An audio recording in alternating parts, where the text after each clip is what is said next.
Hi guys, welcome back to my channel. My name is Afi and I'm back again with another video. This video is going to be a get ready with me as I talk about chapter 9. The reason why I'm doing it like this is one, because I feel like people like get ready with me's. Honestly, like I've noticed that people actually enjoy that content, which is interesting because I didn't think I would ever do like makeup, hair, anything like that. But anyway, we'll do that. But also because I had already filmed this video, chapter 9, and then I lost but I feel like I've already done chapter 1 to chapter 8. I just have to get this book done with. Hey, let me tell you, it's been a stretch. To do this chapter review has been such a big stretch, and I'm impressed by how resilient I've been, honestly. I'm so tired of doing them already, and not that I don't enjoy the book, but just it's a lot. Anyway, if I'm looking down, like down here, it's because that's where my mirror is. So let's get this video started. So if you're new here, my name is Afi. I do different types of videos. Haven't figured out my niche yet. I feel like I started doing like a lot of like spiritual, religious content, which I really enjoy doing, and I think that'll probably be my niche. But I also like to talk about books because I love reading books, and I like to talk about life and stuff. I feel like I would love to vlog at some point, but just not yet. Not now. Maybe later on in my career. But yeah, so that's basically what I do. If you like this kind of content, please make sure you subscribe, give a thumbs up to like. Also comment down below your favorite part of the video. If you actually do enjoy this video, tell me if you actually like Get Ready With Me. I don't know if I'm gonna do my hair in this one, but yeah, comment down below anything you'd like. Say hi, you know, it's nice. Just be like, hi Afi, so I know that you're there. Yeah, I did a Q&A like a month ago, which was nice. Honestly, I feel like I really enjoy doing Q&As, and I'm surprised that I actually got questions. But yeah, I think I'll do a little bit more of that. But that's basically an intro of me. If you kind of like me, well, this video is not my true personality. I feel like I'm trying to be really like chill and cool and stuff like that, and it's because I almost feel like I've forgotten how to like do YouTube videos, which makes no sense because I did film like 2 weeks ago. So it's tough. Anyway, yeah, we're just gonna get started with chapter 9. Chapter 9, oh, if you don't know this, the book is called Real Love in Dating. I've done chapter 1 to chapter 8 already, so I'm gonna leave the playlist of that up here, and yeah, we'll just get started. So chapter 9, the topic is do I live or do I stay? That's the title of the chapter, basically. Do I live or do I stay? So the first part is what to do with difficult relationships. So here the author basically gives us sort of like 3 options. He says you either decide whether each relationship can be what you want rather than trying to make it what you want. The second thing you can do is end relationships sooner, and the third thing is end relationships lovingly. So when you have a difficult relationship, you just have to figure out if that's what you want, and if that's not what you want, then end the relationship as soon as you can. Don't let it play out and be like, oh, I'm gonna convince myself to like him, oh, I'm gonna convince myself to like her, oh, I don't want to hurt her feelings, oh, she's given me so much, oh, they've sacrificed so much. Like all those things come into play. Oh, I'm so lonely, I don't want to be lonely, I don't feel like knowing someone new, I don't feel like being single. All those things are things that I think we convince ourselves are reasons for us to stay in a relationship, and what that does is like it keeps us in this relationship that we know we're not supposed to be in, and we stay there for a couple of months, even a couple of years sometimes, and then at the end of it, it just explodes and we're in trouble. Everyone is hurt. Honestly, you haven't saved anyone hurt, because if you had checked out of that relationship like 2 years ago, then you know this is fresh news to this person, so you've sort of like moved on, but then they're like, what happened? I thought we were fine, blah blah blah, you know, the whole movie thing. It's real life. So yeah, end relationships sooner, but end them lovingly. Don't be mean about it. Don't be like, oh, there's something wrong with you, blah blah blah blah blah, because I feel like a lot of times people like to abuse each other once like the relationship is over, which don't think it's the best thing to do, honestly. Like, don't abuse each other, don't be mean to each other, don't say bad things to each other. But yeah, just end them lovingly, because at the end of the day, a relationship ending, I think that's something that he tries to tell us a lot of times, is like, if a relationship is ending, it's not the worst thing in the entire world. Honestly, sometimes it is the blessing that you need in your life in that moment, and sometimes it is for the best. And he says, actually, just like, he basically says, recognize that that ending a relationship is for the best, because then it gives you an opportunity to meet the person who you're meant to be with, and it gives the other person an opportunity to meet the person that they are meant to be with. If the relationship doesn't work out, it's because of a lack of real love on both of your parts. And that's not to say that some relationships don't end because someone really did someone dirty, but I think what happens with that whole doing dirty thing is also, if you apply that logic of like lack of real love, it's like someone lacked real love in their life, so they used imitation love or a getting and protecting behavior to protect themselves or to get what they wanted and things like that. So all of it just ties down to not having real love. And so the trick is to learn how to love, like give unconditional love, and yeah, just make your next relationship better. Anyway, so the first thing that he says is, never try to force a relationship to succeed. Just observe whether it could become what you want, and if not, let it go. If in a relationship with no real love, stay with your partner while you find real love that may transform your relationship. So he basically says, yeah, as I said, never try to force a relationship to succeed. If it's not working, it's really just not working. If both of you are not in that place, then you're not in that place. I think the reason why I really appreciate this book, Real Love in Dating, is because he doesn't, I feel like a lot of times the kind of advice we get from people about relationships is like, do this to make him want you, do this to make him miss you, do this to, that kind of thing, where it's like you have to always do something extra, like you have to be making some extra effort, you have to be, and not to say that making extra effort is a bad thing, but I also think it's this mentality that's like, you as you are is not enough, so you have to do all these things that will manipulate somebody to want you, you know. But it's like, who you are, I think in this book, basically the author is basically saying like, who you are is enough, but you have to make sure that who you are is a person who gives real love, and not a person who is lacking in real love and trying to force somebody to give them real love and just being very complicated and stuff like that. So yeah, I think that's just like an important lesson. And he says, if you're in a relationship with no real love, stay with your partner while you find real love. So this idea of finding real love is finding real love in your friends, finding real love in your family, finding real love in like the people who are around you, basically. The next step is leave your present partner so you can find the real love that will change your next relationship, as I've mentioned. And the third part is like, basically stay in the relationship, find real love in your life, and try and transform your relationship. And if that doesn't work, then leave your partner and basically prepare yourself for your next relationship. So at this point, he tells a story, basically explaining each of the points. So the first point is starting over with your new partner, right? So this is the idea that like, you come into this idea of real love and you analyze your relationship and you realize that your relationship lacks real love. So what he says is, you have that option of transforming your relationship. So almost like you are starting fresh with your current partner, right?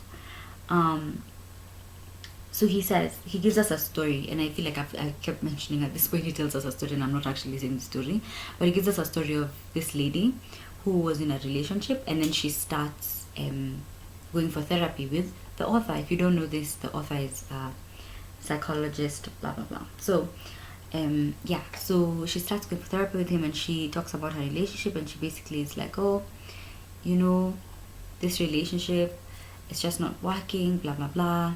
And then the author basically explains the whole real love concept, and she's like, oh, you know, I've read the book. Then she comes back and she's like, I've read the book and I've tried to tell my significant other about it, and he doesn't want to hear anything about it and stuff like that. And the author asks her, like, how many times have you read the book? She's like, I've read it once. Then the author asks, he basically asks, like, have you experienced any real love in your life? And she's like, oh no, I haven't. And so the author says, okay, so you thought that you could read the book only once, right? Not experience any real love in your life, and then come tell your significant other who doesn't know about real love, and expect him to just change, you know. And she was like, oh, I didn't think about that. So at that point, she makes a decision to basically experience the real love, to read the book again and experience the real love. And so when she does that, she's like, wow, this is transformative, blah blah blah. And she basically like tries to change her relationship as well.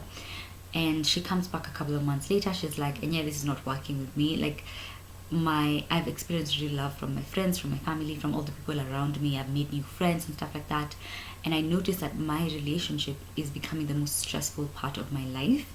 And that's because my significant other is refusing to understand this concept of real love, and just trying to explore it and stuff like that. And so she's like, I think because this is the most stressful part of my life, I'm just gonna end this relationship because it's just not working, right? And so she does end the relationship, and she's like, I'm much happier, blah blah blah. Then a couple of months later, so that's already her going through step 1 and step 2, right?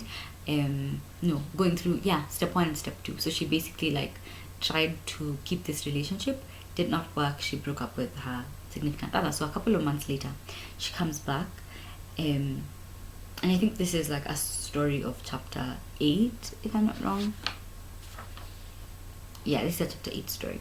So anyway, yeah, that's what happens. Then she comes back and she's much happier. She gets somebody that she loves, and she moves on, and she's good.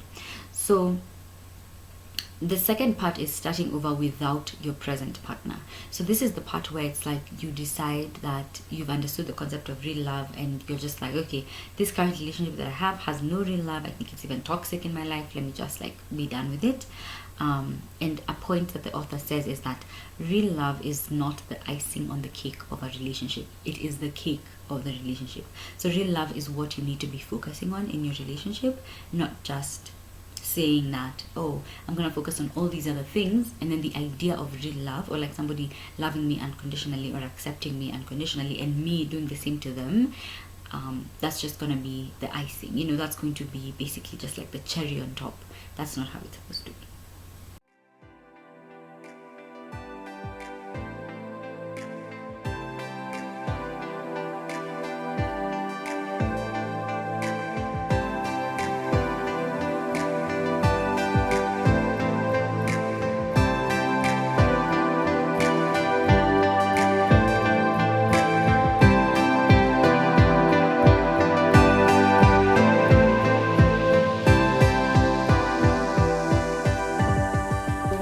Another point that the author says is that it's easier to prevent a difficult relationship than to fix one. So I think this is the idea of like, if you're in a relationship that has no real love, it's so much easier for you to just like break up with this person, fix yourself, find real love in your life, find the ability to give real love, and then prepare yourself for your next relationship, rather than that idea of like, I'm in this relationship that lacks real love, let me stay in it, let me, you know, just like remain there.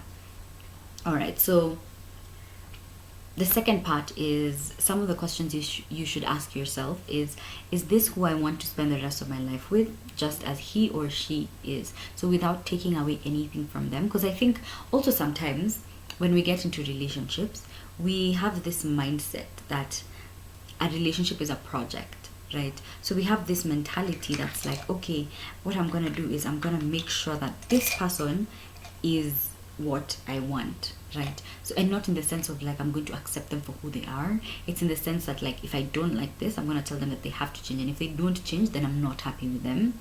And so we enter relationships with a mindset that it's like a project. And the author is basically saying, like, instead of you having that mentality, you need to ask yourself whether this is the person that you want just as they are. Like, if they remain like this forever, is this the person that you want? And something that I want to mention is like, this is not to say that people can't change and that you shouldn't say, like, you shouldn't like communicate your boundaries and stuff like that. That's not what I'm saying. But I am saying that like our mindsets when getting into relationships should not be that I'm going to fix this person. You get, like, oh, I don't like this thing about them, but I'll fix it. You know, like, if they truly love me, they'll change that. And I think, I mean, that's a narrative that people really pass a lot, that it's like, oh, if a man loves you, he will change. And I actually hear Steve Harvey saying this a lot. I feel like I talk about him quite a bit, but anyway, he says a man can change and a man will change, but he'll only change for the right woman. And so I feel like as women, sometimes we go into relationships being like, you know, if he truly loves me, he's going to change this and that and blah blah blah. And maybe men also think that, like, oh, she's like this, but because of me, like, I'm going to tame her or whatever it is, because I hear that a lot. And anyway, yeah, so we shouldn't enter relationships with a mindset that we are trying to change somebody. The question to ask yourself is whether this person is who you want exactly how they are. And if they do change, then it becomes a bonus to your relationship, not an expectation. And I think I've talked about expectations before, about that idea that like we have expectations for people, and because of that we hold them to particular standards, and that sort of clouds our ability to give real love to the people around us.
Okay, so that's the end of the makeup look.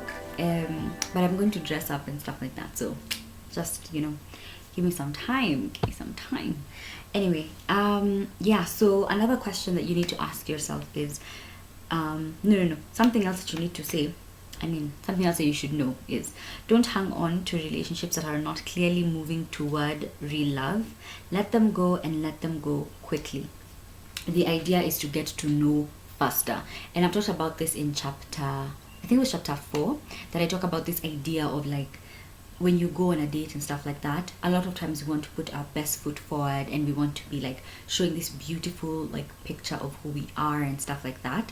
But the author really does say like, the idea should be for you to get to know faster. So you should get to this point where the person is like, oh no, I don't want you, and you also should get to that point with them a lot faster than a year, you know. So essentially he talks about the idea of being open and honest about who you are, about yourself. And something that I've learned in my own personal life is that the idea of being open and honest does not come naturally, not to everyone at least. Like for me, it doesn't come naturally to just be open and honest and stuff like that. Like, and not that I'm like a dishonest person, that's not it. It's just that there are some things that I will not say, like just because I'm like, I don't think it's necessary, I don't care, blah blah blah. So anyway, there are some things that I will not mention. But I think for me, cultivating my friendships has been so important for me to be open and honest about myself, because I feel like sometimes with family, and not to say that this is a bad thing, unless you grow up in a family that's completely open, then it becomes very difficult for you to transform this image of who you are to the people around you, basically. But when it comes to friendships, I think it's easier because it's, you're sort of like forming them afresh, so it's easier for you to like change, you know, because for example, if you met someone like maybe even 3 years ago, it's so much easier for you to change like the way you are with that person than somebody who's known you since birth almost. But I think also it genuinely depends on the people you have around you. I think for me, it's been easier to be open and honest with the new friends that I'm making, and also just like with all my friends. And that's because being open and honest with them has really allowed me to just get used to it. So it's like if I'm open and honest to one of my friends, then it's easier for me to say the exact same thing to another friend, and the exact same thing to another one, and another one, just like that, you know. So yeah, and also if someone doesn't accept you for who you are, then honestly speaking, like that's just not the person who's supposed to be in your life, even as a friend. Because I feel like sometimes, I was watching this series actually, and if you're not watching this series, I'm going to leave it down below and you can watch it. It's about friendships, and this lady was I think it's Misunderstood, and she was basically just saying like she had friendships that she sort of like, it was almost like she burnt bridges, and that's because she expected for her friends, for these people that were her friends at the time, to know her boundaries when she had never communicated them, right? And so she sort of let go of that friendship and she moved on, and she left these people here wondering like what happened and stuff like that, whereas she was very clear about why she was breaking up this friendship. These people that she was breaking away from had absolutely no idea why she was breaking away from them, you know. So maybe she said something, they reacted a way that she didn't like, so instead of her communicating that, she almost was like, okay, I'm taking stock of all the problems, and then I'm just gonna let go of this friendship because I realize that it's toxic, you know. So I think as human beings, sometimes we do that a lot, where it's like we will not communicate what our thoughts are, what our feelings are, and then we'll see a post on the internet that says, if this person is not feeding your soul, then let them go, and stuff like that, without even taking the moment to communicate. And I think something that this book is really, really like big on is the idea of communicating, like what you're feeling, what you're thinking, just everything. Just communicate, right? And let other people know where you are, basically, you know. So the third part is recognize why the relationship ended. Yeah. So when you recognize that relationships don't work because of a lifelong lack of real love in the lives of both parties, you can let go of anger and guilt when a relationship ends. I think that's something that's very, very important. If you realize that this person did this thing because they lacked real love in their life, and so as a way to protect themselves, they cheated, or as a way to protect themselves, they did this other thing, like they did this bad thing, they spoke to you rudely, they were unavailable, they stuff like that. Like I was listening to a story actually, and this lady was basically talking about an ex relationship that she had, and she basically says this person only used to talk to her past 10 p.m. and how she was there, like, you know, performing wifely duties for this guy who only talked to her past 10 p.m. and then he'd only talk to her, I think, like during the week. On the weekends he was like unavailable and stuff like that. So I mean, obviously if you hear those things and you're like, of course this person was not serious about you, like no lie. But if we do recognize that this person was not serious about her because of a lack of real love in his life, like he never experienced real love and this idea of somebody being there for you and things like that, so he didn't know how to be that for this girl. And another argument is that, you know, he didn't really like her and he was just trying to use her and things like that. And I think all those things run true, but if you think about it from a standpoint of lacking real love, then all these things make sense. Because sometimes people say, they're like, oh yeah, you know, I need to talk to them one last time for closure, right? That idea of closure, first of all, is a whole other conversation. But I think if you do recognize that it's because of a lack of real love that these people could not do this and could not do this and ended up doing this and things like that, then you get all the closure you need. But something else that I want to say is someone that caused you confusion can never cause you clarity. So don't lie to yourself that this person who confused you out of order is going to be the same person to give you clarity.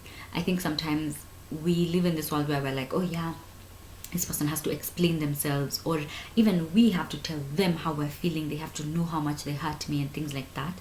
I think more often than not people know how much they've hurt you, but sometimes they don't, so you have to communicate. But when the relationship is over, it is over. Please move on, just move on, you know. Anyway, yeah, so you just need to recognize that most relationships end because of a lack of real love on both parts. And going back to the story that I said earlier, this lady is basically like, I know about real love and my relationship is becoming the most stressful part of my life. I think in that sense we can see that even her in her own capacity sort of lacked that real love to be able to love him as he was, right? But again, he lacked real love that he didn't want, and he was not even interested in understanding that whole concept, you know. So both parties sort of lack real love, and that's why relationships end. So every single thing that's done, every habit, every behavior, all these things that are done are always because of a lack of real love in our lives. And you know, the thing is that sort of like reversing the process of lacking real love is hard, because if you think about growing up, right, so you grew up with a lack of real love in your life, and you get to maybe 20, 21, 22ish, and you're trying to have a relationship with somebody, but you don't have real love in your life because maybe you've never even heard of this concept, right? So you've never thought about loving somebody unconditionally. You've always thought that the only way you can love someone is if they are who you want them to be.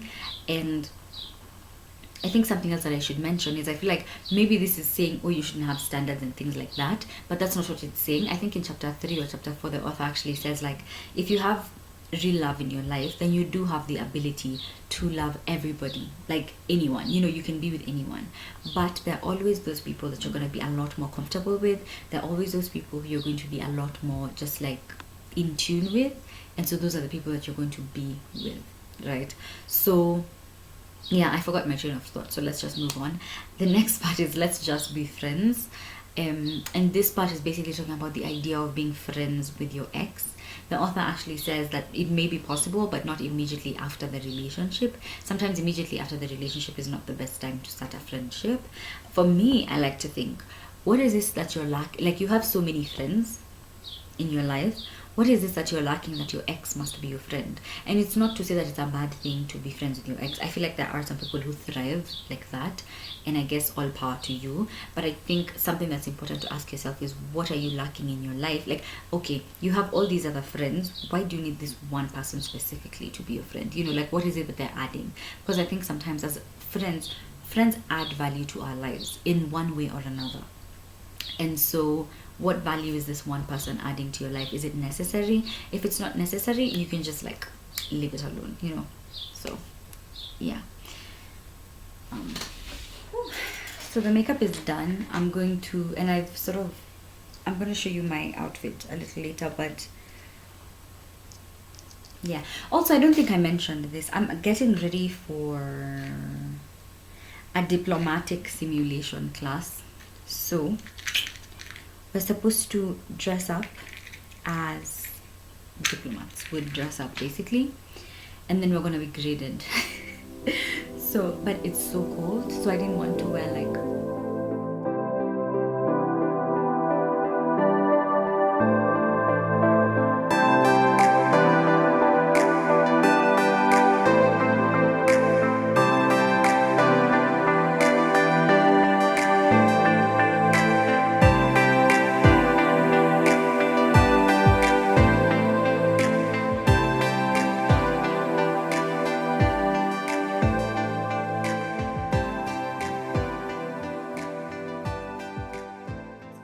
is talking about your breakup.